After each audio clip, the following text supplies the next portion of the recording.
would your younger writer self expect or have thought that you would be in this position?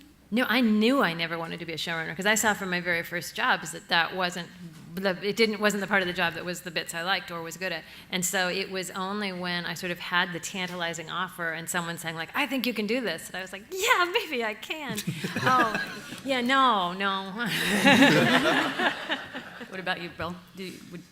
Well, I think especially in sitcoms, there's just this progression that your goal is to create a show. And then the expectation is if you create a show that you'll run it. And that's kind of the brass ring that you're going for, that someday it'll be my own show and I'll make these decisions. But there's no preparation for it. If you worked at General Motors, you'd manage 3 people, and then you'd manage 15 people, and then you'd manage 160 people. But in this business, you're a writer, and then you're a writer, and you're a writer, and you're a writer, and then all of a sudden you're in charge of 500 people and a weekly budget of $2 million, which is, and I often say that the scariest thing is not that people won't do what you ask, it's that they will do what you ask. Whatever you ask. Whatever you ask. And they won't challenge you sometimes. It's awful.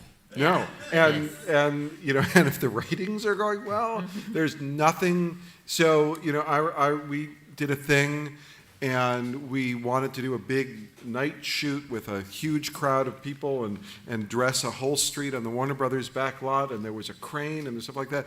And it comes from a discussion in the room, and we said, well, what if we had them outside this theater at night? And I was okay. And then the line producer comes in and says, okay, so we're set to go. We've got the 3 cameras and the crane and the special effects guys and the 150 extras and the wardrobe trailers for the 150 extras and the secondary costumers we brought in to clothe the 150 extras, and we've got the coordinator, we've got the second radio package because we're ringing the thing, and then we're going to start lighting the street 4 days before you use it. And also, we need down. You have to have wet down. Wet down, right? And we need choices on names for the stores that we'll be seeing, because it's a fictional street. So what stores would you like on your fictional street, and all that. And then you get out there, and they did this, and then you're going, I hope this scene is worth it. I hope this is something. This is probably the first one I'd cut if I were going to cut. Right. But or you make a joke. Right. And all of a sudden it becomes real. Right. That's happened to me. You're probably a better showrunner than that. But I'll say, just have the turkey explode. And then it's on film. I remember an episode of Dinosaurs where we had written the line, we wanted Fran, the wife, to be very nervous about something. How is Earl going to react to this? And we wrote, Fran enters walking on eggshells. And then at the last minute we were like, we better change that or there's going to be eggshells.